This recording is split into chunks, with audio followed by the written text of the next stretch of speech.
امام علی زین العابدین علیہ السلام اللہ کے بندوں کو رمضان کی فضیلت بتا ہی رہے تھے، اتنے میں آپ فرمانے لگے، اے لوگوں، برزخ میں مرے ہوئے لوگ رمضان میں اپنے زندہ لوگوں کو یاد کرتے ہیں، اور ان کی کوشش یہ ہوتی ہے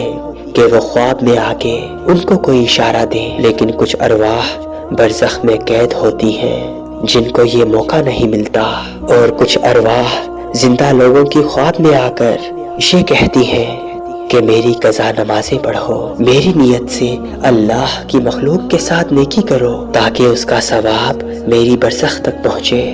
کیونکہ جس مرے ہوئے انسان کے زندہ وارث رمضان کے مہینے میں اس کی قضا نمازیں پڑھتے ہیں، اس کے لیے دعائیں مغفرت کرتے ہیں، تو اللہ اس کی برزخ میں رحمتیں نازل کرتا ہے اور یوں اس کے گناہ معاف ہونا شروع ہوتے ہیں۔ اے لوگوں، برزخ میں مرے ہوئے لوگ ادھر ادھر دیکھتے ہیں اور وہ خوش نصیب ہوتا ہے جس کے وارث اس کے لیے ثواب بھیجتے ہیں۔ اے لوگوں، جب بھی رمضان آئے